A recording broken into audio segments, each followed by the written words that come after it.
All right. Hi, everyone. Thank you all for joining us today. I hope that you are staying safe in this really crazy time. Before we get started, I wanted to mention a couple of things.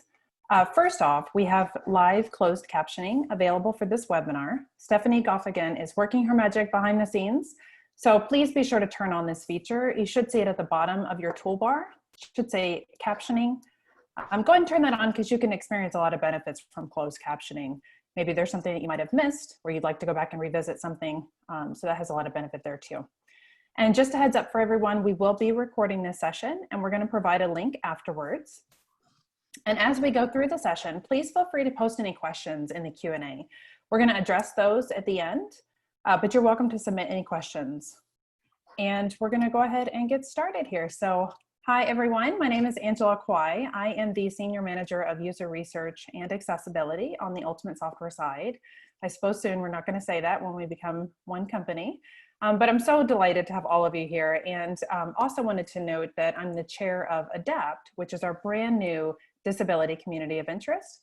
And ADAPT stands for Accessibility and Disability Allies Partner Together.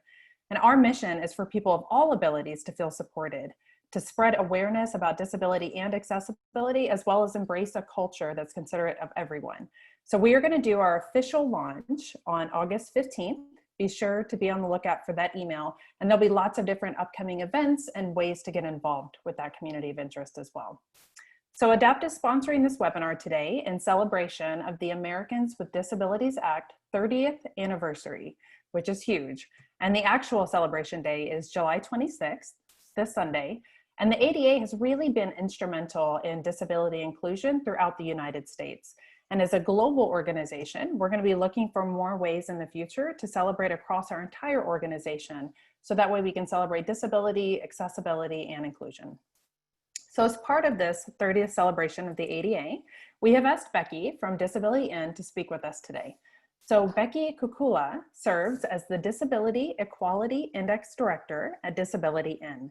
In her current role, she is responsible for managing the overall DEI program, which we did recently score 100% on. So yay, it's amazing. So prior to her role at Disability In, she has had a decade of experience working behind the scenes in the entertainment industry. In 2012, Becky launched a public speaking business, and she received her Bachelor's of Science in Marketing from Providence College. She is extremely passionate about disability inclusion in schools, the workplace, and everywhere else. For more information, I'll post a link to Becky's bio in the chat, and please join me in welcoming Becky. Thank you, Angela. Thank you, Ultimate Software and the Kronos crew. I'm excited for all that is to come with both organizations coming together and becoming stronger together. I have to congratulate you on the 100 score on the Disability Equality Index. I remember working with the team last year, and it was pretty close to the original deadline, and they got their ducks in a row and were able to submit in 2019 and then plan the next year to get to that 100 score, which is amazing. And I just love the passion of your group. So how I've planned today's presentation is I really think it would be helpful for me to kind of go into my story a little bit and why I'm so passionate about this work. And then I'll go into a little bit more about disability in the Inclusionworks program that Ultimate Software has been a part of. And then we'll talk a little bit about the ADA and why it's important as we plan for the next 30 years.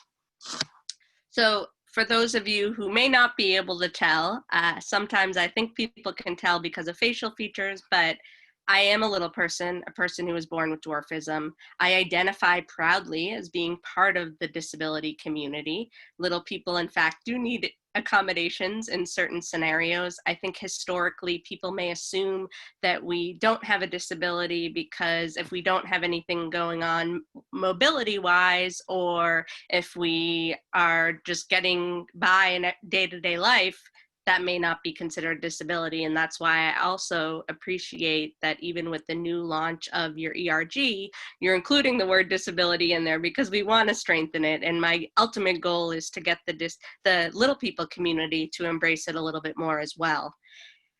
I was born to average height parents in Boston, Massachusetts.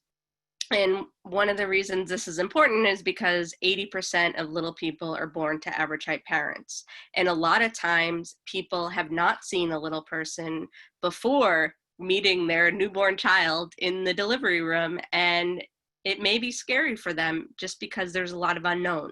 With only 30,000 little people living in the United States, most people have not met a little person in life before maybe having one of their own added to their family. And a lot of perceptions come from the negative perceptions that exist in media. There have been a historic amount of portrayals of leprechauns, elves, people in freak shows, and it's an assumption that because there are other little people around the country and the world, that we're all like those characters that we've been portrayed as. So it causes people to be a little hesitant when they first find out that their child has dwarfism. When my parents learned from a doctor at the hospital who had seen another little person be delivered in that hospital before, they felt a little better because that doctor knew that the person they saw before was able to thrive and live successfully. And they were not getting all the answers right away. And one of the pieces I want to integrate into this conversation is how communication could have been better in some scenarios. And after my parents left the hospital where I was born, they still were searching for a lot of answers in order to feel a little bit more at ease. And one of the things they did was they went to meet with the geneticist at a nearby hospital, and they got to the lobby of the hospital and checked in asking where to go see the geneticist. And they were told that the geneticist could be found by following the signs that say birth defects down the hallway, go up an elevator, and on the elevator button, it says birth defects floor. And then there was going to be another sign that say birth defects, and they'll eventually get to where the geneticist was. This was a moment where my parents were like, wait a minute, you're telling us our newborn child has birth defects? And even if medically it may be defined as that, not any parent in the world wants to be told that their child has birth defects. They met with the geneticist, but were probably kind of shaking a bit because they're like, if this geneticist doesn't know how to communicate well, how to find them, because let's just cut to the chase and say they're a geneticist, then how much can we really trust them? They had the meeting, they left the hospital. My parents wrote a letter to the hospital and said, you need to change those signs. It was very uncomfortable for us to see those signs when we're just trying to get answers about how to give our child the best life possible. And fortunately, the hospital did listen to them and did change the signs. And that's why it's very important. New York City subway has these signs all over. If you see something, say something. If you see something's not right, most likely other people don't think that's right either. And if there's a better way to communicate what something really is, then we're all going to be better off improving that and helping each other out. So after that, they waited a few months to try to find even more research. Definitely my dad had his head in the books trying to find as much research as possible in order to figure out how can we give her the best life possible.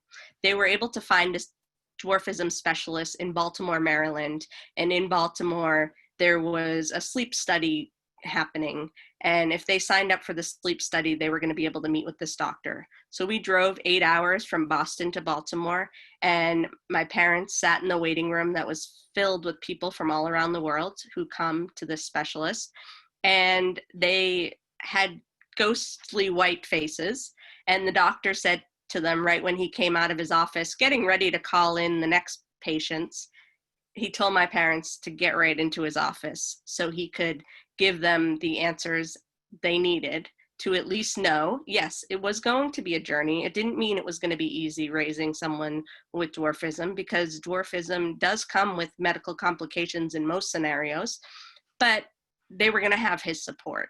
He met with them for about an hour, and from that point forward, every 6 months, every year, depending on how often I needed to go, my parents were willing to wait in that waiting room for 8 hours because he was the right person to help us and on the journey. So as I was growing up, I did have a back brace when I was really young to help align my spine properly. And then I had bowed legs. So when I was 3, I had bone taken out of my legs. And then when I was 13, they took bone from my pelvis and put it back in my legs. And then when I was 15, I lost my ability to walk, and I ended up having 7 pieces of my lower vertebrae removed. One of the biggest struggles for me in that scenario was missing 29 days of school. I wanted to keep going even though I couldn't walk independently because I was so afraid of falling back in school. And that doctor we had gone to at 6 months, who we continued to go through my high school years, always recommended try to keep her in the same school system, because if you keep her in the same school system, she's going to get to know all these people and they're going to be on the journey with her. And one of the best things that my parents did from an early age was they found a family that we became close with, and their daughter is only a week younger than me. And she was in my class from preschool to 7th grade. So I was able to have an ally to support me if maybe people were making fun of me because of my difference. And I also have narrow ear canals, so I had tubes in and out of my ears a few times, and I'm hard of hearing in my right ear, and I think that may also contribute to the fact that I didn't hear potential bullying happening, and I think I had the protection from my community. My mother also worked in the middle school where I attended. She was not my teacher, but she was in the school, and I think because she was well respected in the community, people knew if they mess with me, they were messing with her too. And so all this to say is a lot of little people may not be looked at as being part of the disability community, but if you kind of break down some of the medical complications that come up, those are things that we don't really want to talk about because we're just trying so hard to fit in as equal members of society. And I think there's a level of fear that if people catch wind of the fact that we may have medical complications that come up, that may prevent us from being effective in the job. And they may fear that, oh, if they need to miss all this work, it's just going to be a big mess. So why do we need to hire them? And I think that continues to be a barrier. And that's why the community just isn't as open about talking about it. But it's just kind of a fact, a part of our lives. And I think we can relate a lot to the community of people with invisible disabilities or people who may get a diagnosis that may be life-threatening. I think they're looked at a little bit differently because there's just so much unknown. And in fact, we all have a lot to contribute to the workplace. So going into kind of my high school years through college, I struggled a bit when it came to recovering from my back surgery and then fitting back in with my class. I stayed on track, even though I missed 29 days of school. I had a tutor come. I got back on track and was able to be with my friends who I grew up with. But once they got to junior year, senior year, a lot of my girlfriends started dating, and they thought, well, Becky can't be around. She's going to ruin our dating game. And there were things that maybe they didn't really verbally say to me at times, but there was a level of exclusion. And looking back, I wish I just appreciated my parents loving me unconditionally. And if I really wanted to go out and do something, I could go to the movies with my parents or something, but that was kind of frowned upon because high school kids just want to be with their friends. But we got through that hurdle, and by senior year, as we were starting to figure out where everyone was going to college, everyone came a little bit closer. And I try really hard not to hold grudges, even if negative things happen during different points in my life, unless it's like a really harsh comment that it's hard to get past. And usually if that happens, I try to address it as best as possible, or maybe I'll pivot and not make that person as much of a priority when it comes to finding time to meet with people. And it's just trying to find ways to meet people where they are. And when we got to senior year, just tried to get back on track and stay within community in the group. And I applied to 9 colleges. And the one college that I chose to go to was Providence College in Rhode Island. And the reason I chose to go there is there was another little person who was in the cafeteria the day that I went on tour. So she was a year above me, and she was thriving at the school, really smart woman, and she seemed to be enjoying the environment. And one thing that I appreciated about that was that I could be part of that community that has already been exposed to her. And I try to do this in a lot of parts of life, even as an adult. Try to find, even if a doctor is not a specialist, I try to find someone who at least has had experience and has met another little person before. So there's a little bit of a bedside manner etiquette piece. And that really helped. But one of the challenges when I was going to school, because I was built up with such a high level of confidence from my family, I didn't think that I needed to tell people that I was a little person when it came to housing assignments. And one of my roommates, who I got along with really well on the phone leading up to school, was really surprised when she met me. I had participated in this program called Urban Action, where incoming freshmen could go and participate in a Habitat for Humanity type event, get to know 150 other people who were about to be freshmen, and you get a little head start getting settled into your dorm room. And when she arrived, all of my stuff got pushed over to the side, and it was a long journey of the first 6 months trying to navigate, like, I'm not going to come out and bite you. I'm not going to attack you. I'm just living my life as another student. And fortunately, and we even talk about it, we've talked about it since, that it was a learning curve, a learning experience. And I want people to be curious. And if you don't know what to do, or you're having thoughts about things maybe you did in the past that you didn't approach in the right way, it's all about moving forward. So we can learn from each other, and we kind of laugh looking back at it now that it was a tough time. It was a tough time, but we were able to get past it. And then one of my friends who I met through the Urban Action program became a very close friend during that freshman year, and she was my roommate from sophomore to junior to senior year. From sophomore to junior year, we had the option to go from a 2-person dorm room to a 6-man apartment.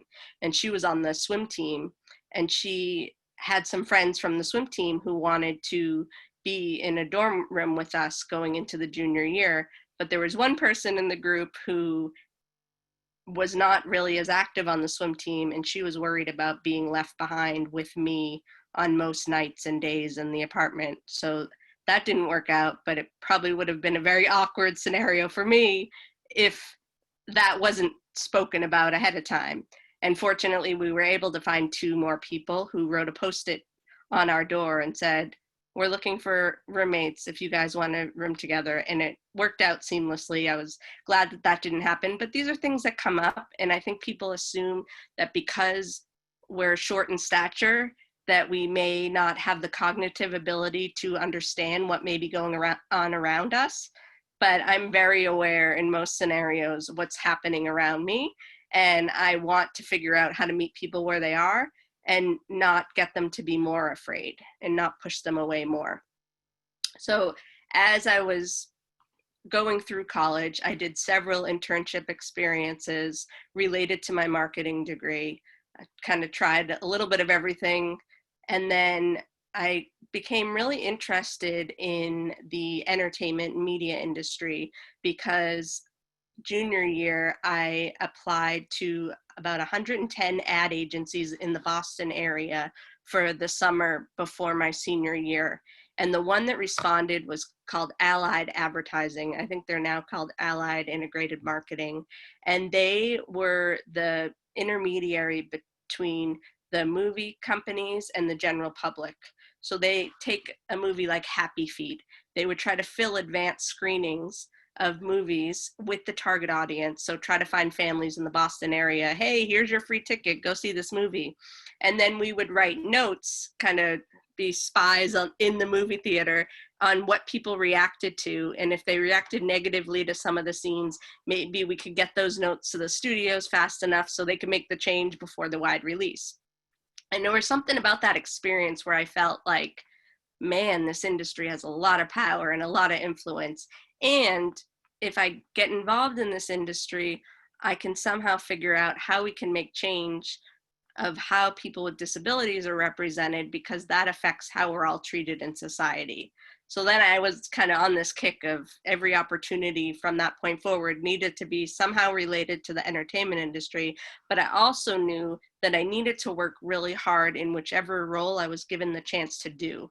And I think there are some assumptions that people with disabilities just are expecting a job and want to be entitled, but people just want to be given a chance, and then they'll prove that they can knock it out of the park with their performance. And a lot of that is related to even just having to adapt in everyday life. I talk about going to hotels when I'm doing business travel. Sometimes people think that there needs to be just one or the other. ADA accessible room that's accessible for wheelchair users or people who are deaf, hard of hearing with the button, or a standard room. They can't get their hands or head around the in-between. And what I like to do is I like to ask for a step stool, because that can help me access the bed and the sink in the bathroom. But in ADA accessible rooms, even with the step stool, things may be a little bit higher because the wheelchairs come up a little higher, or they have to fit underneath the countertop. And they get confused. They just want to, and they may not even provide a stool if they give me the ADA accessible room. But I think people assume they're never going to have another little person stay at their hotel, so why would they make the investment for a $10 stool for me to come? So one of the reasons I bring that up is because in those environments, especially if I'm not able to find a stool, I still want the standard hotel room, and I have to figure out, like, how do I get up into the bed? How do I brush my teeth? All these things that happen, and I have to find ways to adapt. And being in an environment that I'm not as familiar with makes it a little bit more challenging. But those are kind of just part of some of the problem solving we have to figure out in everyday life. And as I continued to navigate what was going to be next for internship experiences, I decided that I wanted to move out to Los Angeles, California, because that's where the action was happening. And that's where I could really try to figure out how to make that change that I was seeking to do. I know that happens in New York as well, and that came later on. But in LA, there was an opportunity for me to work for a talent manager who happened to be another little person, which was amazing because I could work for another little person and she wouldn't judge me. There were no surprises. I moved out to California, and my parents told me, you need to have a job and a place to live, and then we'll support your move. They flew out to California with me, helped me get settled. We stayed in a hotel, and then I had friends that I was going to live with. They didn't expect, like, I didn't have to have my own apartment. Like, if I had friends to stay with, that worked. And once I got out to California, the job fell through, and I have yet to meet the lady who was supposed to hire me to this day. And that's what sparked my reaching out to as many people as possible, because I was committed. I wanted to stay out there, and I didn't want to keep getting calls from my family, are you ready to come home yet? Even though my father did leave me a nice note before they left when I was getting settled, and it said, I always wanted you to be independent, but I never thought you'd be this independent. And it, like, made us all think about, like, that's what parents want. Like, they want their child to feel fulfilled and have the independence they deserve to have to build the life that's worth building. And there may be people along the journey. My parents had many naysayers who said, how could you let her do that? Why are you going to let her move out to California? Like, that's scary. And even people without disabilities may not want to make a big move like that. But I knew that it was important for me to get out there. I had tapped into the Providence College Alumni Network even before I got out there to find people who happened to live in Los Angeles, and I took as many coffee meetings as possible. I ended up meeting someone who was an actor himself, and he had a talent manager. He asked me if I wanted to learn from her, since that was what I was planning to go do when I first got out there. So I went and worked for her unpaid as an intern, and then I continued to apply to full-time jobs. And it turned out that it was 1,000 resumes I sent out, and I went on 100 interviews over the course of 4 months. Sometimes it was up to 4 interviews a day. And looking back, I always think about, what if they told me what I was doing wrong? But then I think because of the ADA, which we'll talk about in a few minutes, they maybe were fearful of telling me what I was doing wrong, or that they weren't going to hire me because of having dwarfism. But all these assumptions were in my head because I could see the negative body language, and I never heard back from any of these 100 interviews, even though they could have at least given me some type of feedback. And I think a lot of people with disabilities crave constructive feedback because they know that it's going to help them get better in the end. And we're often celebrating people getting hired in jobs, but we get so excited about that process and we forget about, what about promoting them? So after I finally did get a job, after 3 temporary positions, I was a temporary employee at a talent agency for 7 months. And then I had to stand up for myself and say, I need to be taken seriously. I need to be able to get the benefits I deserve. I need to be able to have access to the same things that permanent employees have, because I've always been used to working 10 times harder than the person next to me. And I see them getting promoted or getting that permanent employment status. You're telling me that there's a hiring freeze, but it's clear that some people are getting hired. And so I ended up finally being able to get permanent at this talent agency, where I ended up working for a total of 5 years. I was in the entertainment marketing department for 2 years, and then comedy touring for another 2.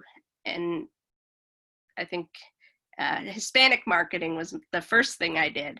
And what was really interesting about that was it was a way to get my foot in the door, but I took French in high school. So that piece, it did not allow me to be prepared for the role. But I think because there was someone from a Hispanic background, she was believing in me. She knows about facing adversity. She really wanted to support me to get my feet off the ground. And when there was an opening in the entertainment marketing department, she was able to support me through that transition. And I think it takes finding that person who's willing to give you a chance and stand up for you. I did have the HR department tell me after a month, okay, your time's up, but she was able to stick up for me and support me as I continued my employment there. But I was there for 5 years, and most assistants who choose not to be a talent agent leave after a year and may have an opportunity to go work at a production or management company. But I had to just continue to prove myself. Nobody really gave me an option to be able to have the opportunity to move up. And then that prevented me from really having a desire to become a talent agent. But people started asking me questions towards the end of my time there. And I actually was approached by one of the partners, and he told me a story about how he had a father with no legs who lived with him for 8 years. I think he may have come up with an illness, and then this happened, and this partner of the agency was able to take care of his father. And I looked at him straight in the face after he told me that, which I was so thankful he told me that story. But he responded by saying that he's never told anyone at the talent agency about that story. And he represents a lot of high profile people who could create these stories in the content that they produce. And if more people with disabilities like his father see people like them, they feel more empowered to do more. And I wish that he would be more open about that, because he has a lot of influence. And that was around the time where I ended up transitioning to work in television casting at a TV studio. And I thought that that would bring me a little bit closer to changing how people with disabilities are seen in the media. So I did that for about a year. I had an experience where there was a role for someone who is described as 2 inches taller than a little person. And I had to figure out how to wrap my head around, why couldn't that role just be a little person? There's a lot of, I guess, disagreement among I think a lot of it may have to do with assumptions, where on paper it may say Caucasian doctor, And the casting directors may think, well, we can't do anything other than find a Caucasian doctor. But there now has been a lot of progress in that industry since I've left, but I still like to support the great work that's happening there.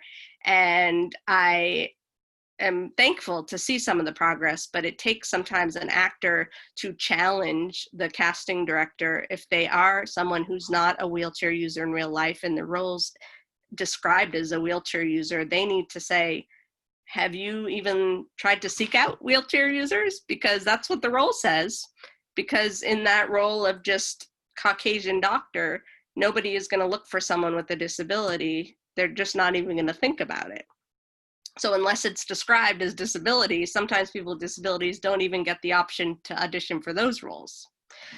So it was about a year working in casting, and I made a tough decision that I needed to make a change, figure out how to do things a little differently, still with the fire and passion of changing how people like me are perceived in media.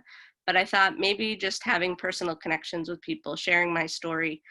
I struggled a little bit with feeling like I needed to be at a certain point in my career in order for people to listen to my story.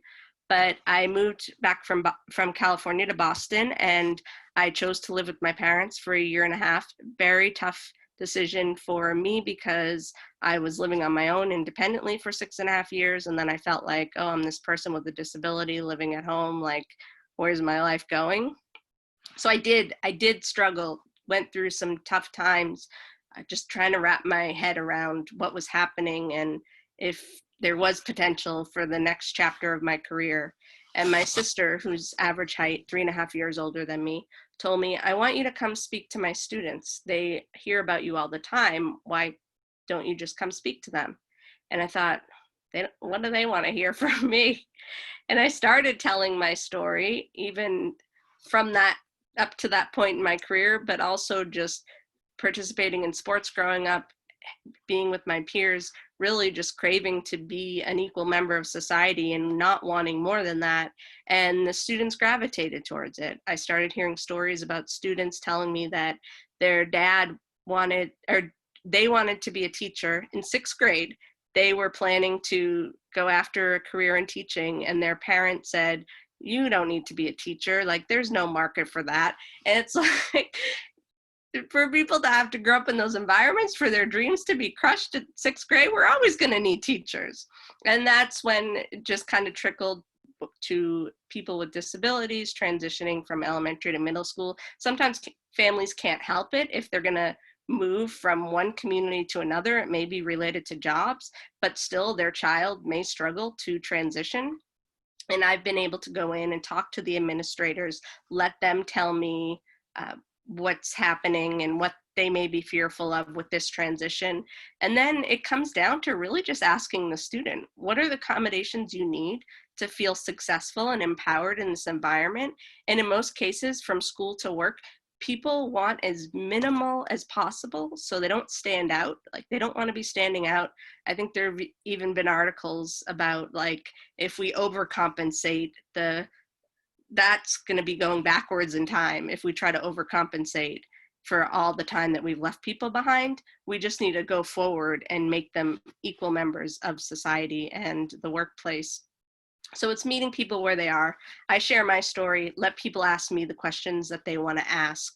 And then that's kind of led into where I am now. I did end up moving after a year and a half to New York City to work at the Actors Union. So it was a little bit more behind the scenes, not as intense as the jobs I had in Los Angeles, but I was advocating on behalf of all diverse groups to be seen more prominently in the entertainment industry, in movies and TV and broadcast. And I did that for about 3.5 years. And one of the challenges I had there was overseeing committees and doing a lot of work that was needed. But my boss, who was a great mentor to me, had asked if I could get a promotion to his boss. And his boss responded that he did not think that it was possible. And that kind of continued to happen for a little bit. And I was able to network my way out to an opportunity with Disability in where I work now. And what's really exciting is that it is the first job where I've been able to receive a promotion. So I was with the organization for about a year, and then I was able to receive a promotion for the work that I do with the Disability Equality Index, which we can talk about shortly. I'm just gonna go to the next slide. So Disability In is an amazing organization. I may be partial, but we empower business to achieve equality when it comes to disability inclusion. And where businesses partner, business can tell us mistakes they've made in the past, mistakes they don't want to make in the future, and we're not going to judge. All of the work that we do, we even call the index that I manage a carrot, not a stick. We're here to help business feel empowered to be more inclusive of people with disabilities. But we also want business to be trying to hire people with disabilities while they work with us. We don't want it to be one before the other, because we want people with disabilities to actually help with some of the solutions. So we have over 220 corporate partners, including Ultimate Software, now Ultimate Software Kronos, and 27 local affiliates. I think there's actually affiliates in probably a lot of the places where you guys are. And they get on the ground, do deep dives into what business are doing on the local level, and then we work more on the holistic corporate level with worldwide companies. Recently, we changed our name from United States Business Leadership Network to Disability In. This was back in 2018, because we wanted disability to be part of our organization's name. We need to strengthen the word disability so that more people feel empowered to use it and don't think it's a bad thing. And we lost people at US Business Leadership Network because it says nothing about disability in there, and that's the core of our work. And we're also working very hard to expand our efforts globally. So Inclusionworks is a 3-year program that Ultimate Software has been a part of, and it's a cohort of 49 companies, and it continues to grow, where it's holding your hand through anything that you may have questions about when it comes to disability inclusion. We always add that last anecdote of when it comes to disability inclusion, because there really isn't much that we can't answer or we can't find the answers to specifically around disability inclusion and equality. And if you see companies that are doing great things that you want to learn from, we're always happy to make those connections too. And then the Disability Equality Index, it's a benchmarking tool, as we were mentioning earlier. Ultimate Software has been participating for the past 2 years and has made significant progress, which I'm so excited about. And it's a tool for business to take, companies with 500 employees or more, to take this tool, assess where they are when it comes to disability inclusion, publicly available on the website, all the questions, and it helps you dive into all the areas of your organization, and it makes you think about how you can be more inclusive of people with disabilities in your workplace. And then ideally, if you are consumer facing or even business to business, your clients and consumers can trust you as a trusted partner for disability inclusion, because it is good for business. We've done some research where it proves that it helps the bottom line, and companies that are more inclusive of disability are successful. So the ADA, quickly about that, which was passed 30 years ago this weekend.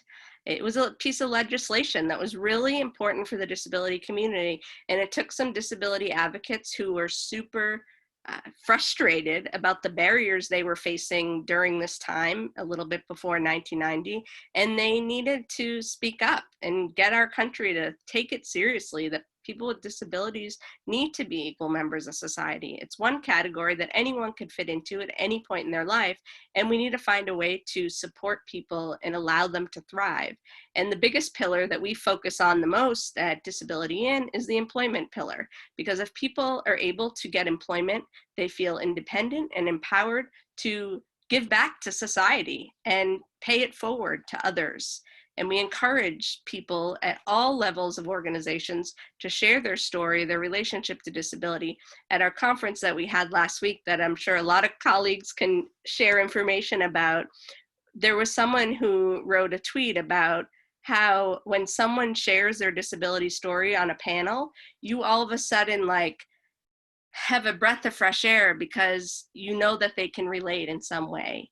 And the level of trust just goes up because people start feeling more confident about sharing their disability story. And I'm hoping that with the formation of the new ERG, that employees can feel more empowered to share their story. We always use the example of Microsoft. The CEO, Satya Nadella, openly talks about having 2 children with disabilities. And because he does that, it's a priority across the entire organization to make accessibility top of mind.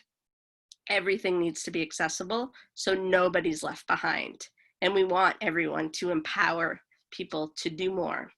And on the employment piece, and I think a little bit related to the work that you guys do, just in general, I think it's important to start a conversation, start a dialogue with someone like you would with anyone else before diving right into the interview questions, because you want to get rid of any elephant in the room so you can have a more successful interview. And then I think it may be time to turn it over to Angela so we could kind of just continue the dialogue, but I hope my stories helped with kind of pairing it with the importance of the ADA, but also this is a piece of legislation that was built 30 years ago, and we need to go beyond it and plan for the next 30 years and beyond to continue to be more inclusive. And I think these are some of the ways that people could do it. The biggest piece of this one is be kind. Treat others the way that you want to be treated, and you'll learn a lot. Don't get caught up in the etiquette of how people need to be communicated to or communicated about. Just get to know someone and they'll start telling you, like, I'm fine with being called a little person or person with dwarfism, but others may prefer one or the other. And I'm just one person with dwarfism, so there may be someone else who has a whole different opinion. And we just need to keep an open dialogue, keep an open mind, and a lot of these resources may be able to be helpful for anyone who may be hesitating. Awesome. Thank you, Becky. That was really great. Your drive and determination is really inspiring. That was awesome. We do have the question poll open, so if anyone would like to submit questions, please feel free to do that. We've got a few minutes left for that. There was a couple things that we wanted to kind of talk more about. You had mentioned, just being kind and being more inclusive in our hiring processes and our interview processes, things like that. How can we comfortably ask someone if they need assistance? I think it's important. I think one of the easier steps for companies to do is to start formulating sentences for your website, make it known wherever. If you have trouble accessing anything on your website, like, make sure there's a contact person or contact email that people are actually checking where those comments, questions, concerns could come to. Make it known on your website. We're willing to make an accommodation if you ask for one. And then take it that next step. And if you're setting up interviews or any type of meetings, put in a sentence. If you need an accommodation, let us know. You could even set a timeline. You could say 2 weeks in order for you to get everything set up. Like, people should still be held accountable. And then it's the setting up the interview and onboarding. How can we support you? What do you need help with? And then even just in social interactions, I often use the example of being at the grocery store. I look like I'm struggling in most cases when I'm trying to reach something on a really high shelf. But I would prefer to try to do it on my own. But also, I would love to know that if there is someone in the aisle, that they put it out there, that they're willing to help if I need it. So I go and struggle to try to reach something. It's clear I'm never going to reach it, but then I feel a little better about asking that person who already offered to help. But a lot of people may react if you try to just do it for someone when you see them struggling. So it's important to have that dialogue ahead of time, and then the person with the disability can feel empowered to ask for help. That's a great tip. I think that's also applicable or just across the board. If you see anyone struggling, or Right. needing some help with something, just ask. It's really simple.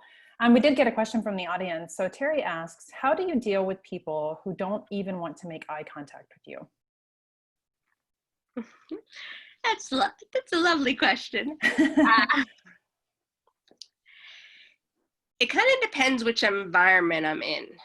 So when I lived in New York City for 3.5 years, I was in a city with 8 million people, and I was going to come across a lot more people, and there are a lot of people I could disregard and just ignore, because if they make a comment towards me that I could react to, it may also affect my safety if they react back. So in those situations, like I have had people who aren't looking straight at me, but they're making comments out of the side of their mouth, I ignore that. But if I'm in a working environment, I think what's really important is trying to cut to the chase and figure out, like, how can we have a better dialogue. But I think we've also learned more recently that people have different learning styles and different disabilities that may be related to not being able to make eye contact. So it's tricky. It's trying to find that medium. But I did have a scenario, since I did talk about just the doctor experiences. I went to a doctor when I was living in Los Angeles. He was a dermatologist. I got a cut in my head and I needed to get stitches. And when I went to get my stitches out, the doctor who I had always gone to, and the only reason I chose to go to him as a dermatologist was because I had a family I knew of little people who went to this dermatologist.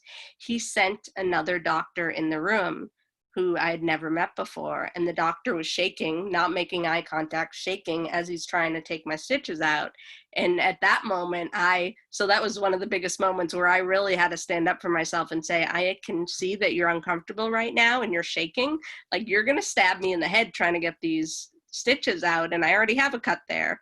So I was able to convince him to get the doctor I normally come to come in.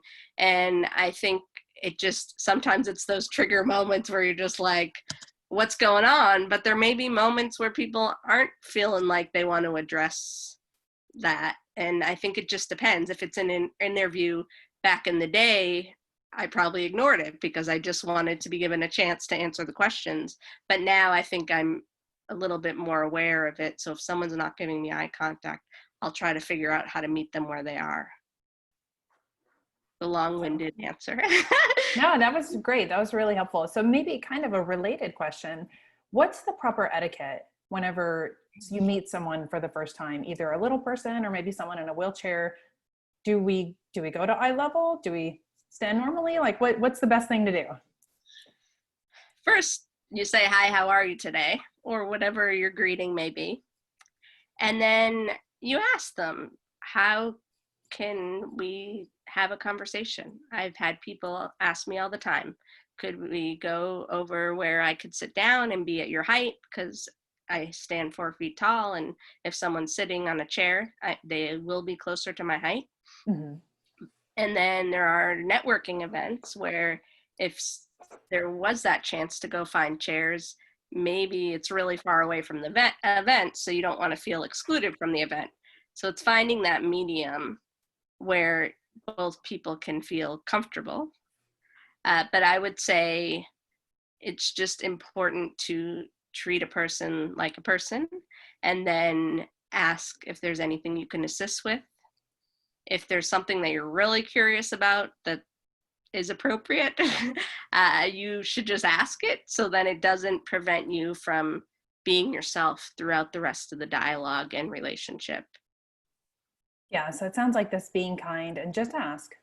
Yeah, goes a long way, both in the interview process and in meeting and talking with people. That's really helpful. So a couple more questions from the Q&A. Are there specific items that we should include or exclude in job descriptions to ensure we're encouraging those with disabilities to apply for these positions so we can consider all people inclusively? Yes. I think a lot of companies are guilty of having the sentence in a lot of job descriptions that say must lift a 50-pound box. And you have to really think about that. Is it really needed for every single position? And that is just barrier talk. If there's one time where someone has to lift a 50-pound box, can their colleague do it for them? It's avoiding some of the language like that, and even don't try to think that people don't want to travel, but you may also need to think about the accommodations and support they may need if the position does require travel. So maybe put extra language in there, like, we encourage you to still apply even though this job requires a lot of travel. And then I would say, just even with the job descriptions, once someone applies and they come to the interview, you still want to make sure they're passionate about what's in the job description and that they really feel like they can do everything that's mentioned in the job description. But take out any of that barrier talk of must do this, that, or the other thing. When I worked at the talent agency, it was very much like you're a personal assistant to the agents that you work for.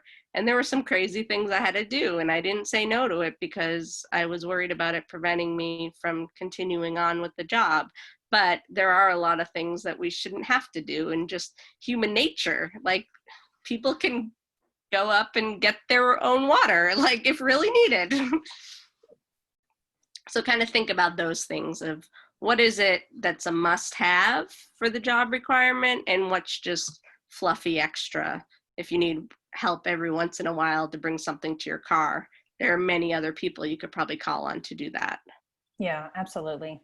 We all probably need to spend a little more time looking at our job descriptions and really going through those with a fine-tooth comb. I'm sure there's a few different things we could remove from some of the requirements. So And another question. Oh, go ahead. It's okay to ask, like, how can we do better? And that's why I always talk about the constructive feedback piece.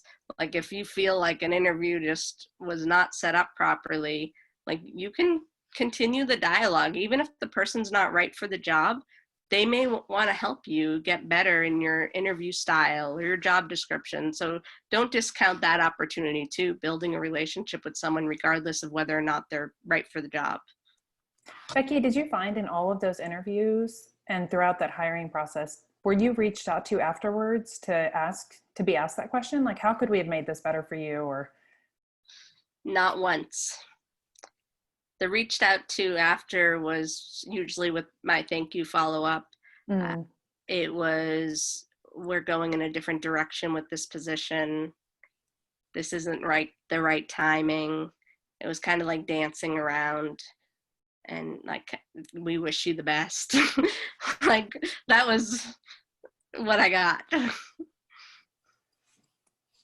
Right. I'm going to jump over to one more question. We've got a few more minutes left on the webinar here.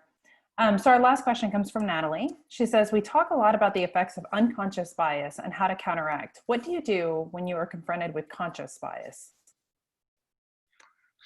Wow, that's deep.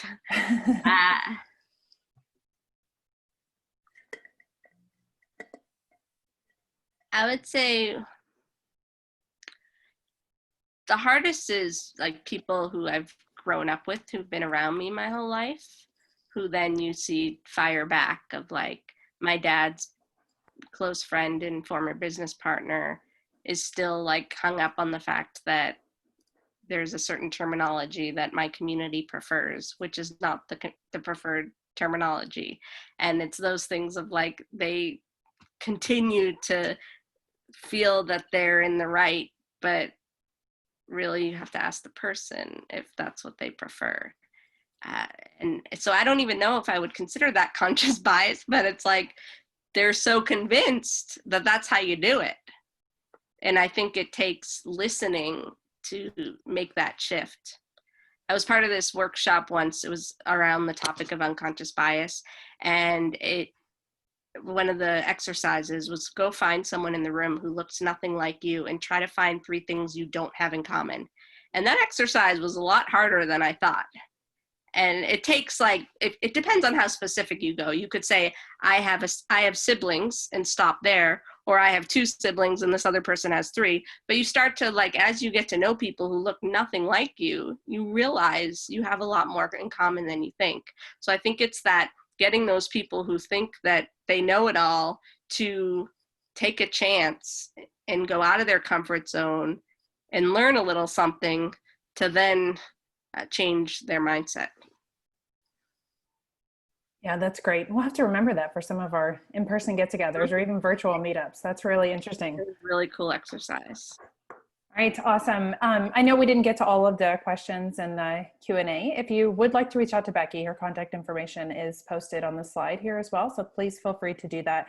You're also welcome to reach out to myself, Angela Kwai. You can also ping us on Slack as well on hashtag accessibility, at least on the Ultimate side, and then we do have some Cronites on the Kronos side who are affiliated with ADAPT as well. So be on the lookout for the launch of our community of interest coming August 15th. Super excited about that. Becky, thank you again. This was really inspiring. Such a great conversation. Really loved it. Thank you for your time. Thanks, everyone. Have a great weekend.